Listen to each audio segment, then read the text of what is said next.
Se ha dado una tregua de Pascua. El presidente Putin ha declarado una tregua unilateral por un par de días, del 19 hasta el 21 de abril, con motivo de la Pascua, que este año parece que curiosamente coincide con la Pascua católica. No siempre, porque usan distintos calendarios, no siempre coincide con lo mismo. Esta vez coincidió y Putin decidió hacer una tregua unilateral, simplemente como una muestra de su disposición, un gesto tal vez para Trump, sobre todo para mostrarle a Trump que, bueno, te das cuenta que nosotros no somos el problema es él.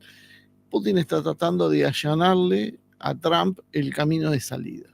Está dándole todos los elementos que necesita para que Trump haga las valijas y se vaya de Ucrania. Ese es el objetivo de Putin. El secretario de Estado Marco Rubio dijo que ha advertido que Estados Unidos podría retirarse de las negociaciones si no se observan avances concretos en los próximos días. Están un poco hartos, parece, en Washington de esta historia de condicionamientos y que se da en una posición que creo que lo ha sorprendido a Trump. La Casa Blanca no termina de entender cómo, si Zelensky le debe un dineral, si Zelensky no tiene capacidad para fabricar armas propias, si solo cuenta con el respaldo de algunos países europeos que tampoco tienen un arsenal importante y está realmente siendo destruido en la guerra con Rusia, ¿por qué sigue dando vueltas? Zelensky viene rehusando posibilidades de salir de esta guerra y cada vez que se dan las nuevas conversaciones, Rusia le exige un poco más, porque, bueno, ha ido avanzando en esta situación. Y esto no vino solo de la mano, hubo otra noticia que casi pasó desapercibida, ¿no? Y que tiene que ver con una delegación saudí que fue a visitar nada menos que Irán, ¿no? Muchos consideraban que, bueno, que finalmente, al final, bueno, se habían hecho unos acuerdos entre iraníes y saudíes, pero bueno, esto había quedado en el olvido y que Arabia Saudí va a volver a alinearse con los intereses israelíes contra de Irán. Parece que no fue tan así. La delegación saudí manifestó que venían hoy a Teherán para presentar a su excelencia, el gran líder supremo, nuestras intenciones de fortalecer los lazos entre Irán y Arabia Saudí en todos los niveles, formando una asociación más profunda y más fuerte que nunca antes. El ayatolá, el líder supremo, Jamenei, dijo que estamos dispuestos a ayudar al reino de Arabia Saudí en todos los campos necesarios y si solicitan nuestra asistencia cumpliremos como hermanos islámicos. Esto es diría casi un terremoto en la política musulmana. Y el ministro de Defensa saudí dijo: desde ahora lo digo abiertamente y con orgullo, el reino de Arabia Saudí considera a Irán un amigo, un hermano y un vecino honorable. Y esto prendió fuego todos los libros sobre Medio Oriente hasta la fecha, ¿no? Evidentemente Arabia Saudí se acerca definitivamente, parece, a Irán, por supuesto, todo puede llegar a pasar, pero la realidad es que si hay algo que caracteriza a los saudíes es la dosis de pragmatismo y oportunismo. Y si ellos se están acercando a Irán es porque no le están viendo vida a Israel. No es que esto sea un comentario contrario al Estado de Israel, sino básicamente es un hecho objetivo. Si Irán e Israel, si Irán y Arabia Saudí se unen, si Arabia Saudí comienza a acercarse a un enemigo declarado de Israel como Irán, es porque su evaluación es bastante clara. O sea, el futuro de Israel está muy comprometido. Y Netanyahu está intentando arrastrar a Estados Unidos a una guerra con Irán. No olvidemos eso. También hay otras noticias. Estados Unidos está cerrando las operaciones en un aeródromo en Polonia, que es clave para el suministro de armas a Ucrania. Hace un tiempo ya que no se están enviando armas ni vehículos a Ucrania. El peso empieza a recaer en Europa. Silenciosamente Estados Unidos se está yendo. Donald Trump le acaba de rechazar a Zelensky una petición por más baterías Patriot, que entre otras cosas cuestan un verdadero dineral. Y tal vez esta sea la excusa para que Trump decida no seguir enviando armas sensibles a Irán. Solo le quedan básicamente 2 pasos más para dar a Trump. Uno es la retirada del personal militar y de inteligencia estadounidense que se encuentra en Ucrania y finalizar con el intercambio de información, que ya en un momento amagó haciendo una suspensión, en particular de lo que tiene que ver con datos de inteligencia y reconocimientos. Esto es lo que le permite a los ucranianos todavía seguir enviando misiles contra Rusia. Parece que se les está tratando de cerrar esta posibilidad, dado que Estados Unidos baraja cada vez más esto. Y bueno, las presiones de Rusia han sido muy claras, por ejemplo, sobre Alemania, diciéndole si aparecen los misiles Taurus en manos ucranianas, bueno, nosotros vamos a considerar que Alemania está en guerra con Rusia. Ojo con ese tema también, ¿eh? Rusia viene endureciendo su discurso a medida que va notando las fisuras en el bloque occidental. En este contexto, la hipótesis de una retirada parcial o total de los Estados Unidos va tomando cuerpo. Ya no es una cuestión remota, una imaginación, algo que va a suceder en algún día, sino algo que empieza a responder a ecuaciones de costos estratégicos y de una situación política creciente. El costo en dinero y en vidas humanas, porque no olvidemos que se cuentan según las informaciones que circulan extraoficialmente, como miles los oficiales de la OTAN que han sido muertos, especialmente en los últimos tiempos, dado que Rusia ha eliminado todo tipo de restricciones y le ha dado una bienvenida letal a las tropas, sobre todo que Starmer y que Macron han decidido enviar a Ucrania. Aquellos que vienen camuflados bajo distintos disfraces, ¿no? Como asesores, como voluntarios, como operadores, bueno, están siendo diezmados por las tropas rusas. Y el costo financiero de esta guerra en Estados Unidos se calcula que ya supera los 170.000 millones de dólares, pero con el agravante que ha habido un desgaste en los inventarios estratégicos, los misiles Javelin, los HIMARS, las municiones de 155 milímetros, que ya se ha dejado de hablar de todo esto, pero se ha dejado de hablar porque ha sido vaciado el arsenal básicamente de Estados Unidos. ¿Y qué se obtuvo a cambio? Poco. Podríamos decir que la rentabilidad estratégica ha sido muy baja.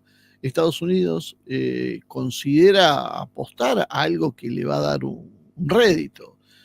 Ucrania no ha recuperado un solo territorio, básicamente, no ha avanzado en ningún lado, está siendo expulsada de Kursk, prácticamente ya no le queda nada, y esto, bueno, no es visto como una señal alentadora.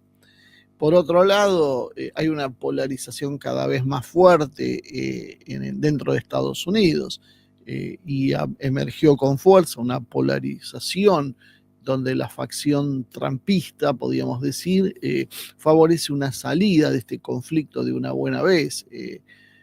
Trump no está teniendo suerte en la resolución de sus metas, fue demasiado ambicioso tal vez en anunciarlas, le habló a su público, hizo mucha propaganda, pero están escaseando los resultados concretos. Verse arrastrado en la guerra de Ucrania, nada menos que contra Rusia, además del riesgo de una guerra termonuclear, implica una sangría que no puede afrontar Estados Unidos simultáneamente cuando tiene un enfrentamiento con China, con el tema de aranceles. Por lo tanto, la idea de ir saliendo de este conflicto va tomando cuerpo. El descontento civil se empieza a marcar dentro de los Estados Unidos. El apoyo según las encuestas era del 70% del 2022 y hoy está apenas en el 40%. La guerra ha perdido básicamente la mitad de sus apoyos y el propio gabinete está cada vez más dividido entre belicistas y soberanistas, ¿no? Todo esto lo vamos a hablar después un poquitito más, ¿no?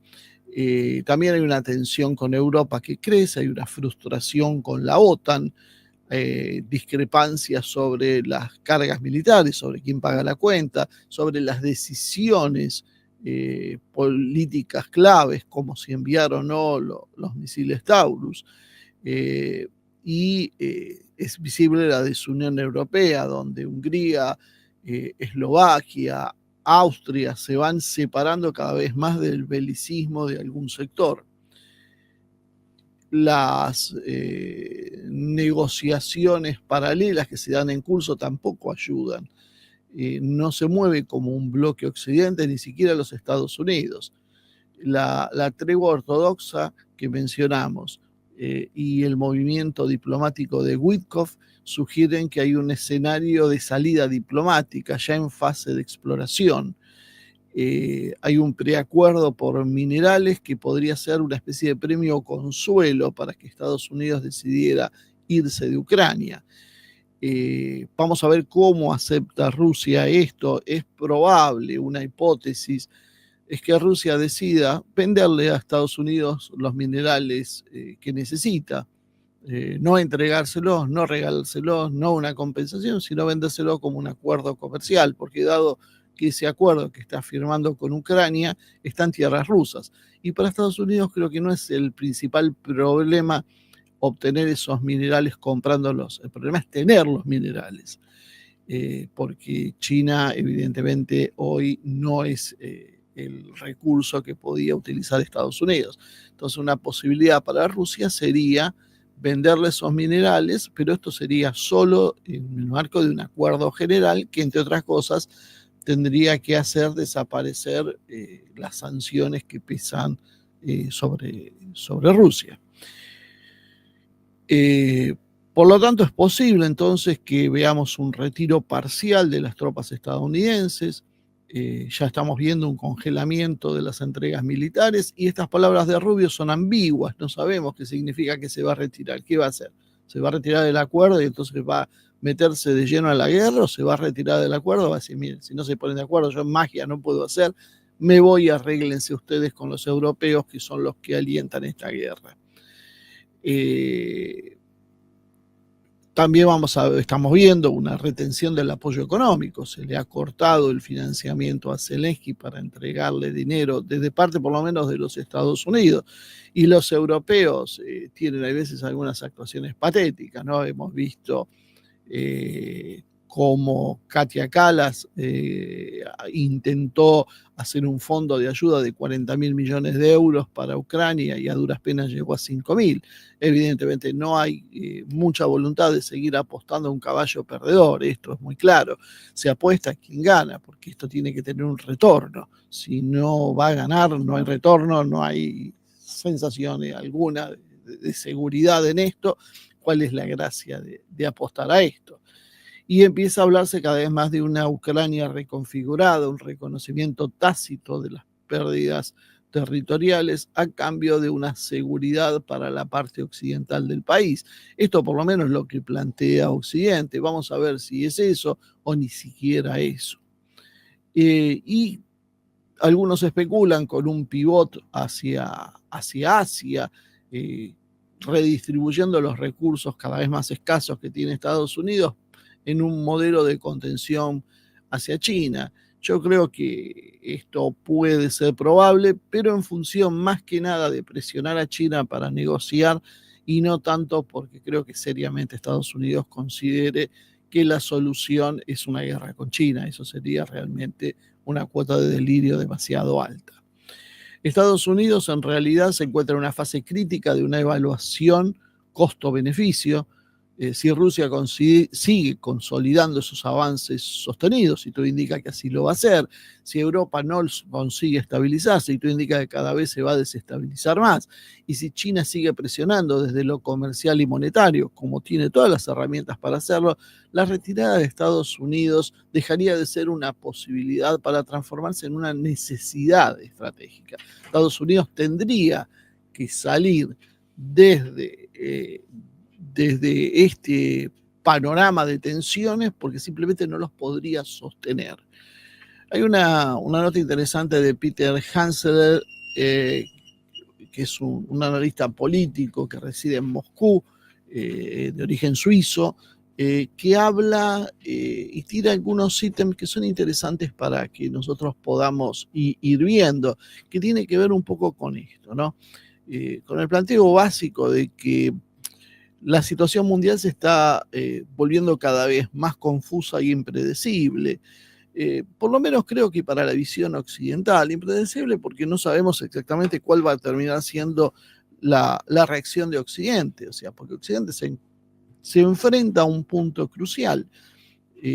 Tiene que decidir si acepta que se terminó la hegemonía y es un eslabón más en un mundo multipolar, o simplemente se sumerge en una guerra de exterminio que no tiene ninguna posibilidad de ganar, y lo que sí tiene la posibilidad es de arrastrar a medio mundo al desastre. Otro punto que viene de la mano con esto es la incapacidad de Occidente para comprender el mundo. Trump ha juzgado mal a los chinos, no los entendió, no evaluó, no calibró bien su respuesta. Era bastante predecible que los chinos iban a tomar esta posición. No sabemos si en este momento o no, pero que China no iba a aceptar pacientemente que Estados Unidos los condene a la miseria, a la destrucción de su aparato económico, y que esto escale en una situación donde acabamos de comprobar que China ha considerado que sí, que realmente está en condiciones de enfrentar a Estados Unidos. Putin finalmente no ha cedido tampoco. Las amenazas veladas, algunas advertencias, que ocasionaban cierta intranquilidad en algunos sectores que son simpatizantes con Rusia, han terminado mostrando en que Putin sabía lo que hacía, estaba esperando, no tenía por qué actuar para la tribuna. Putin no actúa para la tribuna, rara vez, por eso es tan importante escuchar lo que dice, porque es lo que piensa y es lo que va a hacer. A diferencia de lo que sucede en Occidente, donde se hacen discursos muchas veces bravuconadas para la gente en general, para quedar bien, para llamar la atención, para mostrarse como poderoso. Bueno, esto no suele pasar con Putin. Putin no necesitó subir el tono de voz, no necesitó hacer ningún gesto, ninguna amenaza, nada. Siguió con su posición y demostró que tampoco es sensible a las presiones de Occidente. Y en este contexto apareció Irán, que ha demostrado además ser un bocado demasiado grande para lo que pueda digerir Estados Unidos, aún con las ansias de Israel de llevárselo por delante. Toda esta situación no se llega de la nada, esto viene desde hace muchos años. Los mercados financieros, ¿cuánto hace que estaban dando señales de colapso? ¿Cuánto hace que venimos hablando de que hay una burbuja financiera que en algún momento va a explotar? Que hay una deuda que es descomunal, que las valoraciones en la bolsa son exageradas, estas subas, estos mercados alcistas eternos que parece haber, que han crecido en función de la inyección de dinero constante, tras burbuja que explotaba, se esterilizaba inyectando enormes cantidades de dinero. En algún momento se hablaban, ¿se acuerdan? El dinero que caía del helicóptero, decían, bueno, básicamente eso tiene que tener algún fin, no puede ser eterno. Y ha empezado a jugar y ha creado una sensación muy complicada de lo que puede venir. Por eso Occidente también empieza a resquebrajarse. La deuda es, como decíamos, está fuera de control, y la bolsa también se ha disparado, y desde 1987, estamos hablando de prácticamente 40 años, casi una vida, se ha encontrado una mecánica donde se especulaba, los bancos centrales finalmente terminaban por apagar el incendio con esas toneladas y toneladas de dinero para evitar el colapso. Sin embargo, esto no puede, como decíamos, ser eterno. Esto pasó en el 1987 con el lunes negro y la potencia de venta de Greenspan, en 1998 con un shock sistémico, acuérdense, con la crisis rusa, y que luego fue teniendo réplicas en otros lugares. Más fuerte fue el crack de las .com en el 2001. En el 2008 tuvimos la madre de todas las crisis, podríamos decir, que comenzó con el desplome de Lehman Brothers, y que ahí vimos la creatividad en su máximo punto cuando Ben Bernanke inventó la expansión cuantitativa, porque hay que reconocerle a Occidente la originalidad de los nombres. Cuando uno hace salvatajes financieros tirando dinero, le pone expansión cuantitativa a lo que está haciendo. Básicamente era una inyección de capitales sin ningún tipo de freno, y el desplome que se ocasionó en el 2020, ¿no? Con la pandemia, recuerdan. Powell ahí apeló nuevamente al mismo sistema, expansión, otros hablaban de flexibilización cuantitativa. Finalmente, rescatar los mercados financieros en beneficios de especuladores fue algo común, y el dólar perdió entre el 71 y hoy el 98,5% con respecto al oro. O sea, no es imaginación nuestra. El dólar cae, lo que pasa es que, por ejemplo, en la Argentina, con respecto al peso sube, el dólar estadounidense está cayendo. ¿Qué es lo que busca Trump? Por distintos motivos, pero la realidad es que está cayendo, y preanuncia que va a tener un colapso en algún momento, porque las circunstancias obligan a una readecuación del dólar a la realidad actual. El oro y la plata aparentemente van a seguir subiendo todavía un poco más. Por lo menos así dice Goldman Sachs, que anuncia una subida hasta los 3.700, y algunos hablan dentro de Goldman Sachs hasta los 4.500 a fines de año. UBS y el Bank of America son un poco más conservadores, se hablan de 3.500 dólares la onza, dadas las tensiones políticas, la inflación, el aumento de la demanda y demás. Y hasta BlackRock, que de algo entiende esta gente, habla de usar el oro como cobertura frente a los bonos del gobierno estadounidense. Claro que acá también puede haber una consideración política, ¿no? Evidentemente, toda esta gente no está muy contenta con el gobierno de Trump. No sería nada extraño entonces que busquen desviar las inversiones en bonos por inversiones en oro, dado que tienen, como le decíamos, una hostilidad y tienen un poder de fuego bastante importante. El otro problema que está viviendo Occidente, lo acabamos de mencionar, es la evaluación que han hecho sobre China. Es uno de los problemas más grandes que tienen, porque Occidente, sobre todo Estados Unidos, pero Occidente en general, no comprende cómo piensan rusos o chinos. Se los ha ridiculizado, se los describe como primitivos, como básicos. Fíjense hasta dónde llega el grado de estupidez que con la teoría crítica de la raza en Estados Unidos, algunos sectores de jóvenes de universidades como Yale consideraban a los chinos como una raza oprimida por los blancos. Evidentemente nunca entendieron qué pasaba. China es un país sofisticado, muy sofisticado para actuar.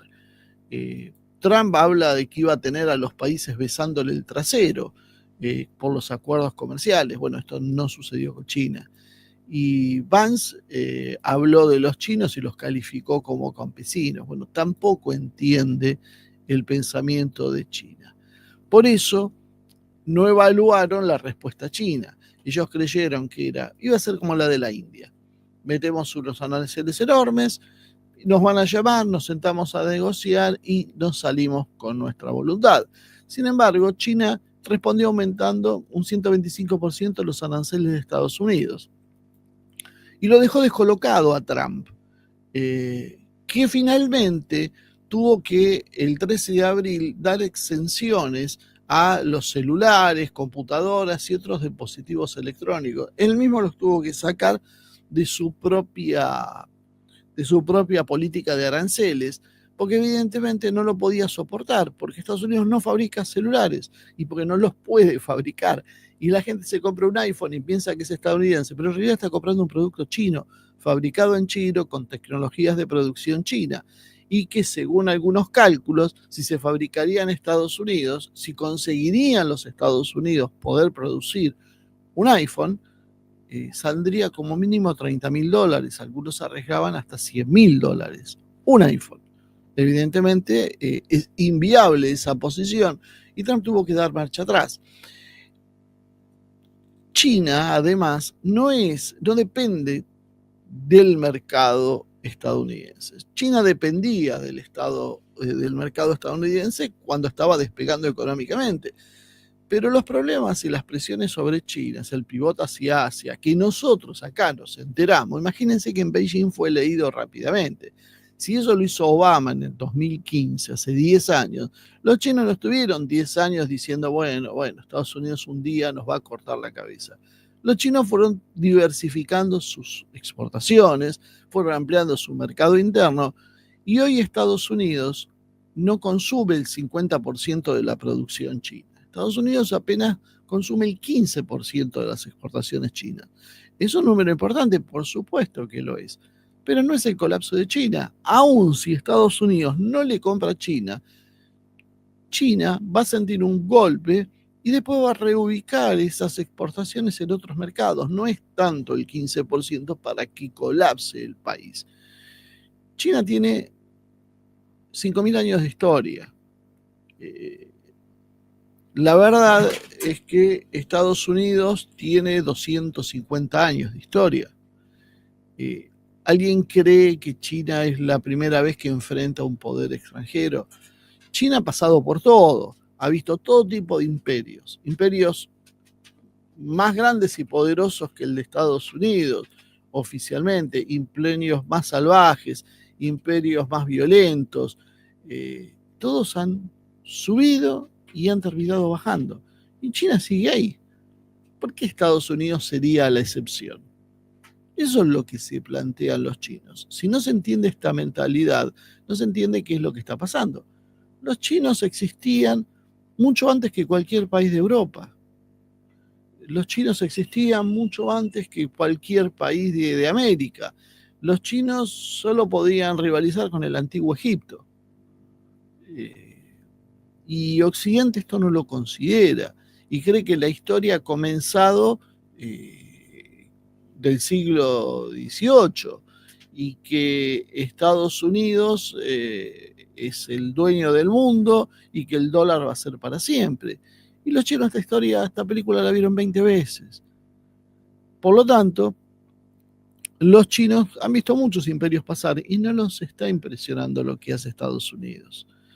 Y respondió a su manera, golpeando con más precisión quirúrgica. Estados Unidos como que agarró una ametralladora y disparó.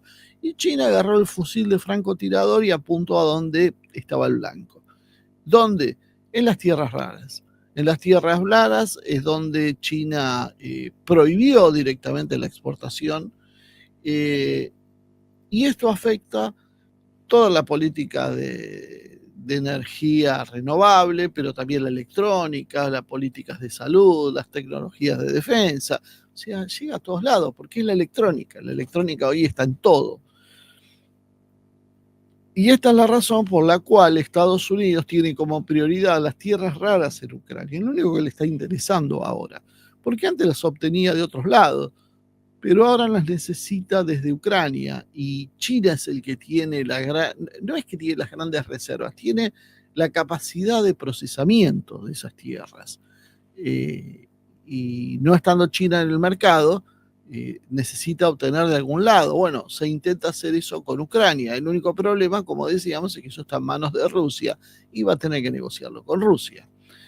Además hay otro tema que es incómodo para ambos bandos, que es que China sea el principal acreedor extranjero de Estados Unidos. Si bien se ha desprendido de muchísimo dinero, si juntamos las bolsas de Hong Kong, con la de Shanghái, nosotros empezamos a encontrar que China tiene 759 mil millones de dólares, bastante menos de lo que tenía, pero todavía es lo suficiente para un cimbronazo económico.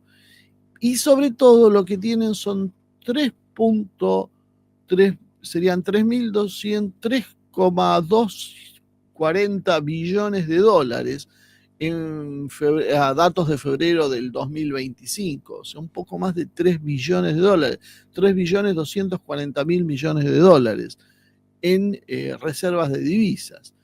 Y eso sí es un dinero que si Estados Unidos empieza a desprender, China se empieza a desprender, sumado todavía a los bonos que le quedan, estaríamos hablando de más de 4 billones de dólares que tirarían al mercado y causaría un desastre. Pero China no juega así. A China no le interesa perder plata tampoco. Entonces China se va a ir descartando a medida que lo va haciendo, pero muestra también su poder de fuego. Es algo como que se pueden perjudicar ambos y que por lo tanto es como, de alguna manera, como las armas nucleares. Funcionan como disuasión. El comportamiento de Trump, de presionar, de utilizar el dólar como arma, que ya lo venía usando Estados Unidos, pero ahora hacerlo más abiertamente, solo va a traer como efectos una mayor desdolarización del mundo, o sea, una huida hacia otras monedas, potenciadas por ese mal cálculo sobre la reacción de China.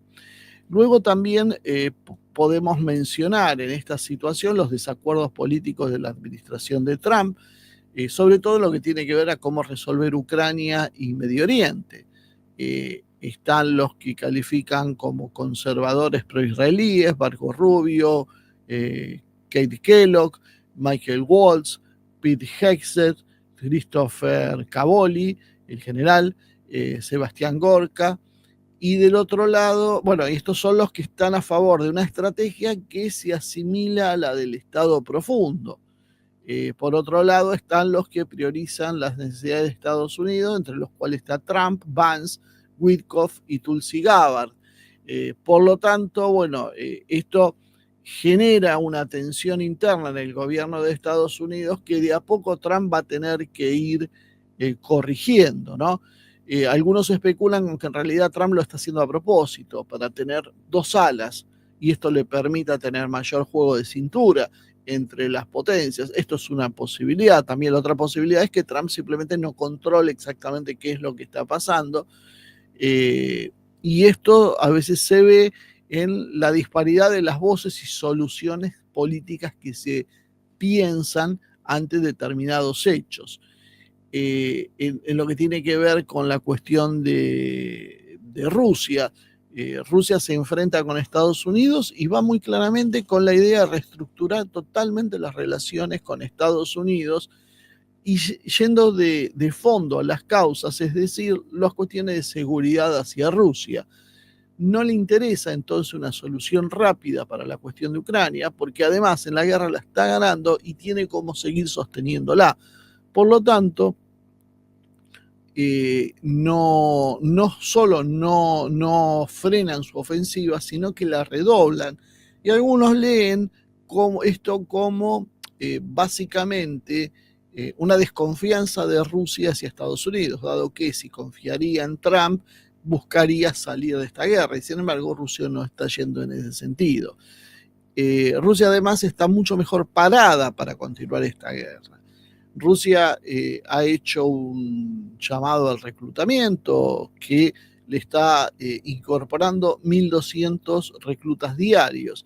Esto lo dice Janis Kluge del Instituto Alemán de Relaciones Internacionales y Seguridad de Berlín. No es propaganda rusa exclusivamente.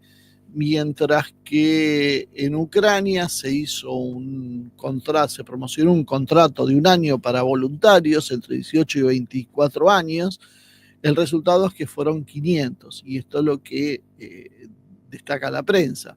Mientras los ucranianos en 2 meses consiguieron 500 reclutas nuevos, los rusos, y encima presionados, los rusos 72.000, que eso es lo que le da en 2 meses el número de reclutas que ha tenido. Y bueno, básicamente Occidente no evaluó bien la respuesta de la sociedad rusa. La sociedad rusa, a pesar de vivir con tranquilidad y de no querer la guerra, cuando llega a esta situación responde como ha respondido a lo largo de la historia y que Occidente a veces no termina de comprender. Esas contradicciones, decíamos, se notan, por ejemplo, con un Kellogg que fue con un plan de dividir a Ucrania, congelando la línea de conflicto, dándole a Rusia la administración temporal de las provincias que hoy ocupa, de los oblasts que hoy ocupa, y mientras los europeos se harían cargo de la defensa de la Ucrania occidental y un remanente ucraniano en el medio. Después de eso, también planteó que Odessa y el Mar Negro permanecerían en manos británicas y francesas. Esto tiene que ver, tal vez algún día hagamos un programa histórico, ¿no? Porque la presión de los británicos sobre el Cáucaso y de Francia sobre Odessa es histórica, ¿no? No es algo nuevo, y se ve que no han perdido sus intenciones. E inclusive esto mismo prometió Rutte en una reunión de la OTAN. Ahí le dijo que, bueno, que esto iba a ser lo que se iba a proponer. Bueno, evidentemente este es un plan que no tiene ninguna lógica, que Putin y todos los altos funcionarios del Kremlin han rechazado inmediatamente y siguen avisando que van a destruir las tropas de la OTAN o bajo cualquier tipo de camuflaje que se presenten en Ucrania, y de hecho así lo están haciendo. También tenemos la situación de Irán que mencionábamos antes, una intervención militar, básicamente todo el mundo concuerda, cualquier analista más o menos serio, que va a ser un desastre para Estados Unidos, ¿no? Si estuvieron una década bombardeando Yemen, estadounidenses, saudíes, británicos, israelíes, y no consiguieron nada más que matar un puñado de civiles, imagínense cuando tengan que enfrentar un país del tamaño de Irán. En realidad el problema ahí es Israel, no es Irán. Irán no le interesa en realidad tener un arma nuclear, ha tenido muchas posibilidades de desarrollarla antes, no lo ha hecho hasta ahora. Confía en su respuesta con armas convencionales sea lo suficiente para desalentar a Irán. Muchos no están de acuerdo con esta posición, creen que debería tener un arma nuclear Irán, pero los iraníes, bueno, por ahora no se han volcado en eso. El único que sí ve las armas nucleares de Irán desde hace décadas es Israel. Netanyahu los viene advirtiendo de esto desde hace, creo que 25 años, la primera vez que habló de las armas nucleares de Irán. Evidentemente no había ninguna intención si 25 años después todavía no tienen las armas, cuando por ejemplo Pakistán o la India las pudieron desarrollar y un día presentarlas públicamente, o Corea del Norte.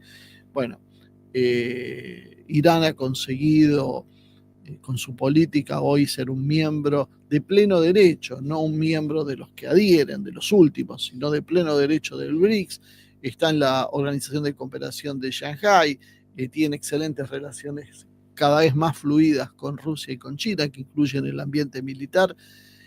No sé si necesita en realidad, creo que hoy le sumaría más problemas y le daría excusas a sus enemigos, un arma nuclear. Pero bueno, Estados Unidos lo que tiene que entender es que su problema en realidad es Israel, no Irán. Irán no lo va a atacar, no se va a meter en líos, no lo arrastra a ninguna guerra. Irán lo único que quiere es sentarse a negociar con Occidente y mejorar su nivel de vida. Israel no, Israel tiene otros planes. Y finalmente encontramos a los europeos, ¿no? Los europeos que tienen una visión de la realidad del mundo asombrosa, creen que están en el siglo XVIII, en el siglo XIX. Su Producto Bruto Interno ha sido superado por China y ellos siguen pensando que en realidad esto no es así. Sus políticas son evidentemente desacertadas, erráticas, la política educativa es destructora, la falta de energía les ha complicado la industria, las políticas verdes no terminan más que por complicar la situación, las decisiones de las grandes empresas no han ayudado y los líderes políticos son incompetentes. Básicamente han hecho generaciones de, como describe este autor, de jóvenes malcriados, progresistas, indolentes, egocéntricos y perezosos, que se enfrentan con 1.400 millones de chinos muy disciplinados, muy consustanciados y con una visión muy nacionalista. A todo esto le agregaron sacar del juego a quienes no les gustaban demasiado, como por ejemplo a Le Pen, con sentencias judiciales teñidas de política, la acción de excluir formaciones políticas mayoritarias como la AfD en Alemania, simplemente porque no les gustan las posiciones, o directamente anular los resultados electorales como hicieron en Ucrania, porque a von der Leyen le pareció que no estaba bien elegir un gobierno de esta manera. Bueno, con esto aumentan las posibilidades de disturbios internos en Europa, la caída de su importancia lo transforma ya en algo irrelevante en las grandes conversaciones entre Rusia, China y Estados Unidos, que son los actores centrales de esta historia. Entonces, en estas condiciones, ¿qué le queda? Ya no vamos a hablar de Occidente, vamos a hablar de Estados Unidos en concreto. Estados Unidos puede seguir esta guerra, puede presionar a China simultáneamente, que se mete en una guerra más profunda en Ucrania y que además abre un frente en Medio Oriente. Solo a quienes no se han actualizado y siguen pensando que Estados Unidos es el que era a mediados del siglo XX, es que pueden creer que Estados Unidos tiene las condiciones como para sostener esto. Estados Unidos ya no tiene esa capacidad, militarmente está exhausto. Estados Unidos tiene muchos problemas internos, como vimos, tiene problemas financieros, tiene problemas económicos, necesita reindustrializarse, necesita orientar su producción hacia desarrollos tecnológicos e industriales y no puede darse el lujo de enfrentar simultáneamente a Irán, a China y a Rusia. Y estos tres países han entendido que no pueden dejar que Estados Unidos cargue sobre uno de ellos con el apoyo de los otros. Este es el juego que hoy se ha dado y las condiciones de estadounidenses ya hoy no permiten otra cosa que una retirada estratégica. Por eso es el plan de Trump desde el principio, de salir de todas estas situaciones. Pero claro, se encontró con un pantano de problemas donde él tiene esas ideas, pero una administración con decenas de miles de funcionarios no necesariamente funciona en coordinación de lo que quiera él. Básicamente a él le queda un año y poco para las próximas elecciones, donde puede perder la mayoría si no consigue cristalizar su proyecto. Entonces Trump va a tener que decidir y rápido y jugarse por una de las alternativas. El problema es que el estadounidense medio, comiendo una hamburguesa y tomándose una Coca-Cola, cree que su país es el más poderoso del mundo y que no tiene rivales. Bueno, ese estadounidense tiene el desafío Trump de convencerlo, de hacerle entender que ya Estados Unidos no es lo que era y que Estados Unidos puede ser un gran país, puede ser una potencia, pero lo que no puede es luchar contra todo el mundo a la vez, como intentaba hacerlo sin que esto signifique su propia destrucción.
sin referencia de trascendente es el objetivo. Se cambia entonces la eternidad del aquí y ahora, se pierde el misterio y se instala la gestión emocional.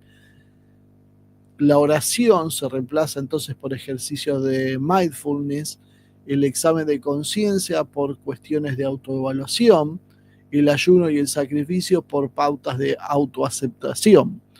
Lo sagrado, en definitiva, se convierte en una rutina y lo trascendente en una técnica. El psicólogo entonces no es enemigo del sacerdote, pero ha ocupado su lugar funcional en una sociedad cada vez más secularizada. Bajo otra epistemología, podríamos decir que ya no cura el alma con gracia, sino que ajusta el ego con métodos. En este proceso, la humanidad perdió la conexión con lo eterno y ganó la adaptación a lo inmediato, condición que es absolutamente ideal entonces para el ciudadano global, que es maleable para las élites. Las religiones tradicionales entonces se transformaron en una amenaza estructural para el proyecto global de la ingeniería del nuevo ser humano. No porque sean violentas, sino porque imponen límites que ninguna élite puede borrar, los de la naturaleza, la trascendencia y la dignidad del alma. Por eso las religiones en realidad son atadas, desacreditadas y recicladas. En realidad no por lo que hacen o por lo que han hecho mal, sino por lo que impiden hacer. Ese es el objetivo final que están persiguiendo las élites. Liberar sus ataduras. Las religiones les funcionan como ataduras para los nuevos proyectos que tienen en marcha. Por lo tanto, hay que destruir esas religiones, cambiarlas, redefinirlas, redireccionarlas para que se adapten al nuevo modelo social. Por eso lo que nosotros estamos viendo es un cambio social de una profundidad histórica. No es un cambio de gobierno, es como mínimo un cambio de sistema, y que va por mucho por encima de las divisiones coyunturales que podamos ver entre izquierdas, derechas y todas las cuestiones que la modernidad nos ha ido enseñando. Esto tiene que ver con una idea mucho más trascendente, y quienes deciden los destinos del mundo lamentablemente están embarcados en un juego que nosotros no comprendemos, que en general no vemos, que es un juego de humo y espejos, donde la democracia liberal termina siendo el eje central de esto. Es la gran herramienta que tienen para producir los cambios sin que las sociedades se alteren lo suficiente como para impedir esos cambios.